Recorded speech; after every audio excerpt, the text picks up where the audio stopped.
दोस्तों नमस्कार। धमतरी जिले का गठन 6 जुलाई 1998 को हुआ था। धमतरी जिले को बने आज 25 साल पूर्ण हो चुके हैं, लेकिन आज भी धमतरी को जो विकास होना था धमतरी विधानसभा में या धमतरी जिले में, वो कहीं ना कहीं पिछड़ा हुआ नजर आता है, जिसको लेकर आज हमारे बीच नई दुनिया से रोशन सिन्हा और नवभारत के जुनेद रिजवी जी स्टूडियो पहुंचे हैं। हम उनसे चर्चा करेंगे और जानने का प्रयास करेंगे कि धमतरी विधानसभा या धमतरी जिला विकास के मामले में क्यों पिछड़ा हुआ है, इसकी जिम्मेदारी किसकी है और इसके विकास के लिए अब क्या जनता को सड़क के बीच आना चाहिए, इस मुद्दे को लेकर हम चर्चा प्रारंभ करते हैं। सबसे पहले आप दोनों का धमतरी कोर्ट में स्वागत है। रोशन भैया, धमतरी जिले को बने 25 साल पूर्ण हो चुके थे, लेकिन धमतरी में आज भी मेडिकल कॉलेज, ट्रांसपोर्ट नगर, पॉलिटेक्निक को अपडेट कर इंजीनियरिंग कॉलेज, ऐसे कोई भी योजना शासन की धमतरी जिले में या धमतरी को नहीं मिला है। इसके पीछे क्या कारण मानते हैं, क्यों धमतरी विकास की दृष्टि में पिछड़ा हुआ है आज भी? सबसे पहले तो आप सभी को नमस्कार।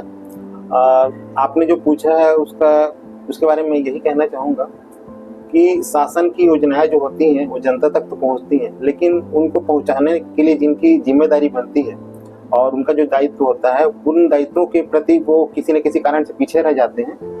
इस कारण से कई जो धमतरी शहर के लिए जो मांग है या जो विकास के काम होने चाहिए वो नहीं हो पाए। अगर इनमें जो हमारे जनप्रतिनिधि हैं उन पे अगर समर्पण भाव होता अपने धमतरी शहर को और जिले को विकसित बनाने के लिए, तो ये काम जरूर हो जाते।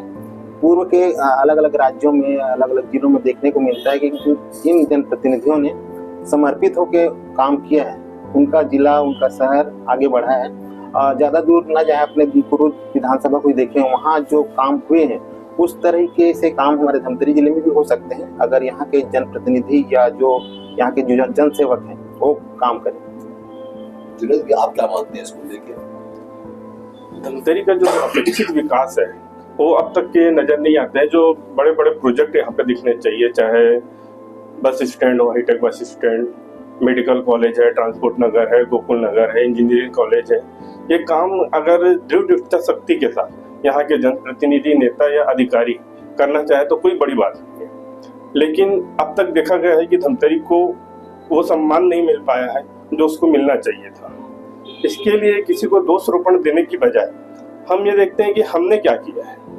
वैसे अगर पत्रकारिता जगत की बात करें तो बहुत से मुद्दे उठाते रहे हैं, लेकिन एक संघर्ष का रास्ता चुनना पड़ेगा, आम जनता को भी सामने आना पड़ेगा और जनप्रतिनिधियों को एक वे लेकर काम करना पड़ेगा। धमतरी साथ देखा गया कि सरकार के खिलाफ हमेशा मतदाताओं ने विधायक चुना है। ये परिपाटी लगातार चल रही है। जब 15 साल वहां सरकार रही तो यहाँ के विधायक शिवराजी थे। उसके बाद जब प्रदेश में कांग्रेस की सरकार बनी तो यहाँ की भाजपा से विधायक चुनी गई। अब जबकि सरकार भी भाजपा की बनी है तो फिर यहाँ कांग्रेस का विधायक चुना गया। क्या ऐसा लगता है कि इसके चलते विधायक विकास का धमतरी को नहीं हो पाया जो विकास होना था? ऐसा लगता है कि आपको ये भी कहने के कारण मानते हैं इसको आप? धमतरी कभी भी सत्ता की लहर में नहीं बहा है। बाकी प्रदेश के हम अन्य विधानसभा की बात करें तो सत्ता की लहर में बहते हुए जिसकी सरकार बनती थी उसी का विधायक चुना जाता था। धमतरी ने एक अपना निर्णय दिखाया है। यहाँ के मतदाता बहुत सोच समझकर अपना वोट देते हैं। हालांकि ये दुर्भाग्य बोलेंगे कि हम जिनको चुनते हैं उनकी सरकार नहीं बनती है। एक छोटा कारण ये हो सकता है, लेकिन अगर जनप्रतिनिधि जिन्हें हमने चुना है वो अगर संघर्ष का रास्ता अपनाए तो विपक्ष में भी बड़े से बड़ा काम हो सकता है। आप क्या मानते हैं रोशन जी इसको लेके? हाँ जी, जुनेद जी जो बोल रहे हो बिल्कुल सही बात है कि जनप्रतिनिधियों में ये लोगों का विश्वास होता है और वो ही जनता जो है मिल करके जनप्रतिनिधि चुनते हैं। अगर जनता का विश्वास उनके ऊपर है तो उसी समर्पण भाव से उनको काम करना होगा, तभी जो विकास के काम है वो पूरे हो पाएंगे। अक्सर देखने में आता है कि जनप्रतिनिधि बनने के बाद जनता को जो जिस विश्वास से उनको चुना जाता है उस चुनाव के रिजल्ट में वो खरे नहीं हो पाते। इसके कारण से वो काम प्रभावित होता है। कहीं ना कहीं अब ऐसा लगता है कि जनता को भी अपनी लड़ाई लड़ने के लिए सड़क उतरना चाहिए, समझते हैं? बिल्कुल, बहुत जरूरी। जब तक के आवाम जागरूक नजर नहीं आएगी, जब तक यहाँ की जनता जागरूक नजर नहीं आएगी, तब तक के धमतरी का शोषण होता रहेगा। आप क्या मानते हैं, सड़क की लड़ाई लड़नी चाहिए धमतरी जनता को? बिल्कुल, सड़क की लड़ाई तो बहुत जरूरी है, क्योंकि जनता का जो विरोध प्रदर्शन है या जो मांग है उनके कारण कई ऐसे काम जो हुए जिले में चाहे वो सड़क निर्माण के लिए लगातार प्रदर्शन हो, चाहे सत्ता पक्ष हो विपक्ष पक्ष के नेताओं के साथ हो, तो जनता को आगे आके इस चीज के लिए आगे आना होगा, तभी काम पूरा। देखा गया कि जब भारतीय जनता पार्टी का शासन रहा तो धमतरी के हितों के लिए कहीं ना कहीं अपने क्षेत्र को उन्होंने प्राथमिकता दी। धमतरी के विकास का अनुरुद्ध करके उन्होंने अपने क्षेत्र में विकास किया। जब कांग्रेस सरकार बनी तो हमारे धमतरी के दमदार नेता थे जो हमारे पूर्व सीएम के काफी नजदीक वाले, उम्मीद थी कि उनके कार्यकाल में, कांग्रेस सरकार में धमतरी को एक बार विकास होगा, लेकिन धमतरी का विकास हमेशा पिछड़ता रहा। आखिर इसको कब तक के धमतरी के साथ ऐसा अन्याय होता रहेगा आपके हिसाब से? इसको जिस नेता की आप बात कर रहे हैं जो सीएम के करीबी रहे हैं, उनसे मैंने एक बार सवाल किया था धमतरी रेस्ट हाउस में कि शहर सीमा के विस्तार का जो प्रोजेक्ट गया है, प्रस्ताव गया है नगर निगम से, वो कब तक पास होगा। तो वहां पे उन्होंने अनभिज्ञता जाहिर कर दी थी कि शहर सीमा विस्तार का प्रस्ताव कब गया है। जब उन्हें यही नहीं पता है कि शहर के कौन से प्रस्ताव शासन को गए हैं, तो उनकी सोच ही नहीं है कि हमको यहाँ विकास करवाना है, तो कहाँ से विकास होता। और पूर्व मंत्री अजय चंद्राकर के कार्यकाल के समय की मैं एक वाक्य बताता हूँ। जब हमने उनसे सवाल किया कि धमतरी में भेदभाव हो रहा है, यहाँ विकास नहीं हो पा रहा है, तो उनका कहना था कि धमतरी में जगह की कमी है। अरे भैया, धमतरी में अगर जगह की कमी है मान लो, तो बड़े प्रोजेक्ट आप नहीं ला रहे हो, तो बस स्टैंड को बना दो, गोल बाजार को बना दो, मेडिकल कॉलेज जिला अस्पताल में आप अपग्रेड कर सकते हो। जिनके लिए जगह है वो काम तो कर दो। गोकुल नगर के लिए जगह चयनित हो चुका है, वो काम तो आप करके दिखाओ। अब आपके पास शासन है और धमतरी की मांग है, जगह है, सब है आपके पास। आपने पूर्व मंत्री अजय चंद्राकर की बात किया तो मुझे भी वाक्य याद आ रहा है। उन्होंने बोला कि धमतरी के जनप्रतिनिधियों में दृढ़ इच्छा शक्ति की कमी है, विकास को लेकिन पास कोई कार्य योजना नहीं है, जिसके चलते धमतरी का विकास नहीं। उनका ऐसा कहना था, उन्होंने सार्वजनिक मंच से इस बात को बोला था। इस बात से आप कितने सहमत हैं रोशन जी?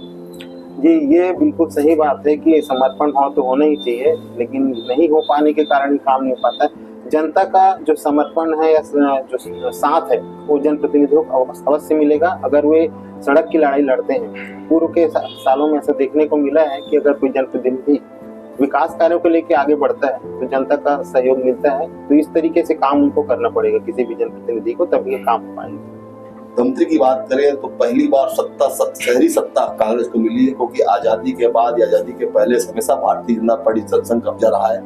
पहली बार 4 साल पहले हुए निगम चुनाव में शहर की जनता ने कांग्रेस को बागडोर संभाला था, दिया था, लेकिन आज निगम की स्थिति भी वही है, ठाक के 3 पात। लोगों को मूल सुविधाएं नहीं मिल पा रही है, निगम में लगातार भ्रष्टाचार का बोलबाला है। इसको लेकर क्या मानते हैं? धमतरी में जब कांग्रेस की शहरी सत्ता आई उस समय प्रदेश में भी कांग्रेस की सत्ता थी, तो एक विश्वास जागा था कि डबल इंजन की जो सरकार है वो धमतरी में बेहतर काम करके दिखाएगी। लेकिन हम देखें जो पुराने प्रोजेक्ट है, जैसे हम शॉपिंग कॉम्प्लेक्स बालक चौक की बात करें या ऑडिटोरियम की बात करें या सीवरेज प्लांट की बात करें, तो उनको तक पूरा नहीं कर पाए हैं। तो कहीं ना कहीं जनता की अपेक्षाओं पर खड़े नहीं उतरे हैं, जिसके कारण अभी विधानसभा चुनाव में धमतरी से करारी हार कांग्रेस को झेलनी पड़ी। आप क्या मानते हैं रोशन जी? जी, बिल्कुल सही बात है कि जनप्रतिनिधियों को आगे बढ़ के काम कराना चाहिए, खासकर प्रशासनिक कसावट ना हो पाने के कारण। क्योंकि कोई भी शासन का जो काम होता है उसके लिए हर कार्य के लिए एक तय सीमा रहता है कि इतने दिनों में कार्य पूरा होना चाहिए। लेकिन अगर वो कार्य पूरे नहीं हो पा रहे हैं तो कहीं न कहीं प्रशासनिक कसावट नहीं है और जनप्रतिनिधियों का जो काम को लेके नजरिया होना चाहिए वो नहीं दिखता। इसी कारण हर कार्य एक तय सीमा से लंबे खिंचते चले जाते हैं, लागत बढ़ जाती है और अंततः वो काम पेंडिंग हो जाते हैं। यही कारण है कि काम नहीं हो पा रहे। रायपुर से विशाखापट्टनम अभी सड़क का काम चल रहा है, उसमें जो सड़क को क्रूज से निकाला गया है, अगर उसको धमतरी से जोड़ा जाता तो धमतरी का विकास होता। उस पर भी कहीं ना कहीं धमतरी के साथ पक्षपात हुआ है, उसके लेके भी आप क्या कहना चाहते हैं? बिल्कुल सही सोच है आपकी। विशाखापट्टनम रोड को हम सिहावा चौक या फिर सिहावा चौक नहीं तो नहर नाका से भी हम निकालते हैं, तो सड़क जो है विकास की नई उम्मीदें लेकर आती है। और कहीं ना कहीं धमतरी इस मामले में हमेशा भागा रहा है, चाहे पड़ोसी हमारा हक छीन लेता है या शासन स्तर पर हमको हक नहीं मिलता। और धमतरी के विकास के लिए हम तरसते रह जाते हैं, जो अभी भी 5 साल तो उम्मीद यही लग रही है कि हम विकास के लिए इंतजार करते रह जाएंगे। आप क्या मानते हैं इस 5 सालों में धमतरी का विकास होगा कि धमतरी आज भी वही के वही खड़ा रहेगा? ये मैं उसी चीज शुरू से बोलते आ रहा हूँ कि अगर जो जनप्रतिनिधि है वो जनता का साथ लेकर के जमीन की लड़ाई लड़े, ना कि ऊपर से काम दिखावा के लिए काम करते रहे। अगर जमीन में आके लड़ाई लड़ते हैं, प्रदर्शन करते हैं, तो जो धमतरी की जो मांग है, जो काम है, जो सालों से रुके हुए अवश्य पूरे होंगे, लेकिन इसमें समर्पण होना चाहिए जो जनप्रतिनिधि। धमतरी के विकास को लेकर मीडिया की क्या भूमिका हो सकती है? क्या मीडिया को अब इसके लिए सक्रिय कुछ काम करना चाहिए? मीडिया की क्या भूमिका हो सकती है धमतरी विकास को लेकर? मीडिया शुरू से ही अपने कर्तव्यों को निभाते आए हैं। यहाँ ऐसे ऐसे पत्रकार हैं जो पत्रकारिता के मूल्यों की रक्षा के लिए सदैव समर्पित रहते हैं और धमतरी के मुद्दों को अपनी लेखनी के माध्यम से, मैं मानता हूँ जितना पत्रकारों ने उठाया है वो उतना आज तक किसी ने नहीं उठाया है। हाँ, यह बात अलग है कि जितना हमको रिस्पॉन्स मिलना चाहिए उतना शासन से नहीं मिल पाया है, लेकिन पत्रकार अपना धर्म निभाते रहेंगे और पूरी उम्मीद है कि अगर जनप्रतिनिधि अपना काम नहीं करते हैं तो मीडिया की लेखनी के माध्यम से धमतरी के विकास के रास्ते आगे खुलेंगे। आप क्या मानते हैं रोशन जी, पत्रकारों की इसमें और क्या भूमिका हो सकती है धमतरी विकास को लेकर? पत्रकार जितना अपने शहर, गांव, स्थान को जितना समझता है, जैसे एक डॉक्टर मरीज के बारे में समझता है, उतना पत्रकार समझता है और उस बातों को, अपने मन की बातों को कलम के माध्यम से, अन्य माध्यम से व्यक्त करता है। लेकिन उन कामों को या उन बातों को गंभीरता से अगर ले जनप्रतिनिधि या जिनके ऊपर जिम्मेदारी है, तो जरूर हमारा शहर बहुत आगे बढ़ेगा, हमारा जिला आगे बढ़ेगा। लेकिन इन कार्यों को लेके जो गंभीरता दिखानी चाहिए वो नहीं कर पाते। धमतरी में बहुत पुराना पॉलिटेक्निक कॉलेज है। मध्य प्रदेश के समय से धमतरी का पॉलिटेक्निक पूरे मध्य प्रदेश सेकंड नंबर रहा है। उसको इंजीनियरिंग कॉलेज में अपडेट करने की बातें पिछले 20 साल से चल रही है, वो आज तक इंजीनियरिंग कॉलेज अपडेट नहीं हुआ है। इसको लेके क्या करना चाहिए, क्या होना चाहिए? इसको लेके शासन का भी इसमें ध्यान होना चाहिए और वर्तमान विधायक को इसमें क्या प्रयास करना चाहिए? पॉलिटेक्निक कॉलेज बोले हम या उच्च शिक्षा के अन्य मामलों की बात करें, धमतरी इस मामले में हमेशा अभागा ही रह गया है।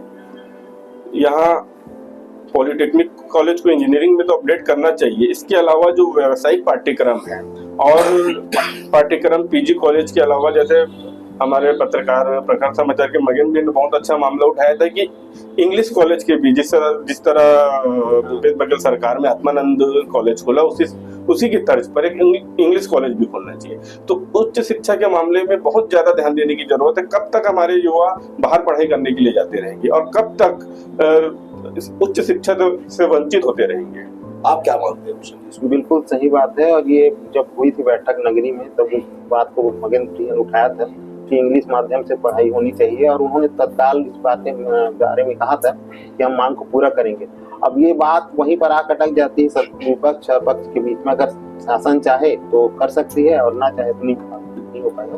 धमतरी को विकास के मामले पीछे होने का कारण एक तरह प्रशासन को ही माना जाता है। विकास को लेके क्या प्रशासन की भूमिका भी धमतरी को लेके निगेटिव रहा है? बिल्कुल हम मान सकते हैं, क्योंकि प्रस्ताव बनाने का काम जो होता है वो प्रशासन का ही रहता है। बीच में शहर की युवाओं ने मांग की थी कि मेडिकल कॉलेज के लिए जगह आरक्षित करके आप प्रस्ताव भेजिए, लेकिन मेरे जहां तक की जानकारी में अभी तक के मेडिकल कॉलेज के लिए ना जगह आरक्षित की गई, ना प्रस्ताव भेजा गया। जब तक कि यहाँ से पर्यटन स्थलों के लिए और विकास कार्यों के लिए, बड़े प्रोजेक्ट के लिए प्रशासन के द्वारा प्रस्ताव नहीं भेजा जाएगा, जमीन चिन्हांकित नहीं की जाएगी, तब तक के काम आगे नहीं बढ़ सकता, तब तक फाइल आगे नहीं बढ़ सकती, तब तक के विकास के काम नहीं हो सकते। आप क्या मानते हैं, प्रशासनिक कहने की कमजोरी रही है? मानते रोशन जी? बिल्कुल कमजोरी रही है, क्योंकि हर कार्य प्रशासन का एक तय सीमा में होता है। कार्य शुरू होने से, प्राक्कलन तैयार करने से कार्य के समाप्त होने तक पूरे कार्यों में प्रशासनिक अधिकारियों की नजर रहती है। और अगर कार्य नहीं हो पा रहा है तो कहीं न कहीं पूरे जितने जो अधिकारी हैं, उनसे संबंधित लगे हुए कर्मचारी हैं, उनकी जवाबदेही है कि वो कार्य पूरा करें। नहीं कर पा रहे हैं तो प्रशासनिक कमी ही माना जाएगा। छत्तीसगढ़ का सबसे बड़ा पर्यटन स्थल गंगरेल बांध, जहां पर भी आज भी जो डेवलपमेंट होना था नहीं हो पाया है, उसको भी जो प्लानिंग के साथ विकास होना था ताकि लोग बाहर से आए। हालांकि उन्होंने बोटिंग चालू किया, लेकिन उसका भी दर बहुत ज्यादा है, वो भी एक प्राइवेट कंपनी चला रहा है। क्या गंगरेल को लेकर भी शासन को योजना बननी चाहिए, इसको विकास को लेकर? बिल्कुल, पर्यटन स्थल के नाम में गंगरेल में ऐसा काम होना चाहिए कि पूरे देश के नक्शे में गंगरेल चमके। यहाँ विकास की संभावनाएं तो अपार है, सिर्फ एक काम करने की इच्छा शक्ति होना चाहिए। जैसे जंगल सफारी रायपुर में बनाया गया, कृत्रिम जंगल सफारी का विकास हुआ, उसी की तर्ज पर धमतरी में भी जो आयरलैंड है उसको विकसित करना चाहिए। अगर आयरलैंड में तमाम सुविधाएं बेहतरीन उपलब्ध करा दिया जाए तो मैं तो बोलता हूँ विदेशों से भी पर्यटक यहाँ पर आएंगे। और सबसे जो जरूरी काम है वहाँ पे जो लूट मचा के रखी भारी कंपनी को, जो इन्होंने ठेका दे के रखा हुआ है, यहाँ के जनप्रतिनिधि उनके खिलाफ आवाज नहीं उठाते हैं। जबकि सबसे पहले उस कंपनी को टाइट करना चाहिए, उससे बकायदा राजस्व लेना चाहिए। वो कंपनी लाखों करोड़ों कमा रही है, लेकिन राजस्व तक के जमा नहीं करती शासन को। आप क्या मानते हैं, गंगरेल को विकास के लिए और क्या करना चाहिए गंगरेल के अंदर, रोशन जी? यहाँ बहुत संभावनाएं हैं, अभी नहीं शुरू से हैं। और जब गंगरेल में वोटिंग की सुविधा हुई थी तब उद्घाटन के जो मंत्री आए थे, उन्होंने कहा था कि धमतरी के वासी यहाँ रात के 10 और 11 बजे तक भी बैठेंगे करके। लेकिन वहाँ के जो चार्जेस हैं उसको देख करके स्थानीय लोगों का रुझान तुरंत कम हो गया। और आज उसी के कारण यहाँ स्थानीय लोग तो नहीं आते, बाहर के जो पर्यटक हैं वो बड़े उत्साह के साथ यहाँ आते हैं, लेकिन जब यहाँ किराया देखते हैं तो वहीं से कई लोग वापस लौट जाते हैं। तो पर्यटन को लेके एक तो दरें कम रखनी चाहिए और नई सुविधाओं में इजाफा किया जाना चाहिए। अभी ताजा तरीन मामला आया धमतरी से नगरी सियावा उड़ीसा को जोड़ने वाला छोटा पुल कभी भी धराई हो सकता है, काफी पुराना है, एक्सपायरी हो चुका है। उसको लेके अभी तक प्रशासन ने कोई तैयारी नहीं की है, कभी भी कोई बड़ी अनहोनी घटना घट सकती है। इसको लेके आप क्या कहना चाहते हैं? मेरी जानकारी के अनुसार उस पुल को बने 42 साल हो चुके हैं और इस अवधि में पुल को जर्जर मान लिया जाता है। उस पुल के नए निर्माण के लिए 36 करोड़ का प्रस्ताव जरूर बनाया गया है, लेकिन उस प्रस्ताव को जब तक स्वीकृति नहीं मिलेगी, जब तक काम नहीं मिलेगी, जब तक ये मान के चलो जान जोखिम में है। पुल के ऊपर पार करने से ना कपकपाहट का एहसास होता है। और जो जनप्रतिनिधि पूर्व में कहते रहे कि यहाँ जगह के अभाव में विकास नहीं कर पाते हैं, उनको ये पुलिया का निर्माण तो कम से कम कराना चाहिए। आप क्या मानते हैं रोशन जी, छोटा पुल का निर्माण तत्काल प्रभाव से होना चाहिए? बिल्कुल, स्थिति काफी खराब है। बिल्कुल तत्काल प्रभाव से होना चाहिए। इसका और क्या सबूत मिलेगा कि वहाँ जगह जगह गड्ढे हो गए हैं, उसके जो किनारे में जो बाउंड्री वाले वो टूट गए हैं। आप कभी भी जहाँ खड़े होकर देखेंगे, मैं सभी बोल रहा हूँ, तो आपको खुद अनुभव हो जाएगा पुल पूरा हिलते रहता है, कई जगह टूट भी गया। तो इसको लेके तो तुरंत काम होना चाहिए, न कि हम घटना का इंतजार करें और उसके बाद काम शुरू हो। मेरा एक सवाल है, महानदी की रेत जिसको सोना माना जाता है, सोना धमतरी से लेके मुंबई तक चलता है। कोरोना काल में महाराष्ट्र मुंबई तक की गाड़ियां आके धमतरी से ले जाती थी। महानदी का सीना लगातार छलनी हो रहा है। सरकार किसी की रही हो, भारतीय जनता पार्टी सरकार में हुआ, कांग्रेस सरकार में हुआ, इसको लेके क्या कहना चाहते हैं? रेत जो है पीला सोना आपको नजर आता है, लेकिन जो सफेद पोस्ट नेता है उनको वो काली कमाई का जरिया नजर आता है। और पहले की अपेक्षा आप देखेंगे तो मैं बोलता हूँ कई सैकड़ों गुना वहां से अधिक रेत का उत्खनन हो रहा है। रात में 10 बजते ही हाईवा की लंबी कतारें शहर से निकलती हैं और नदी का सीना छल्ली करके हाईवा भर के निकलते हैं। और जब तक के यहाँ साठ घाट रहेगी, चाहे सरकार कांग्रेस की रहे या सरकार भाजपा की रहे, सफेद पोस्ट नेताओं के संरक्षण में रेत का अवैध उत्खनन चलता रहेगा, जबकि इस पर तत्काल रोक लगाने की जरूरत है। आप क्या मानते हैं रोशन जी? जी बिल्कुल सही बात बोले दिनेश जी। और एक क्या छोटा सा छोटा गलत कार्य हो या कोई बड़ा सा बड़ा, जब तक प्रशासनिक और जनप्रतिनिधियों का उसमें अप्रत्यक्ष रूप से सहयोग नहीं होता तब तक कोई भी कार्य नहीं हो सकता है। क्योंकि उस सभी प्रशासनिक उसमें एक दिशा नियमावली रहती है जिसके तहत विरोध प्रदर्शन या रोक लगाने का प्रावधान रहता है। लेकिन अगर कार्य में रोक नहीं लग पा रही गलत कार्यों में, तो कहीं न कहीं सभी संलिप्तता रहती है प्रत्यक्ष रूप से। अगर ये सब चाहें तो बिल्कुल रुक सकते हैं।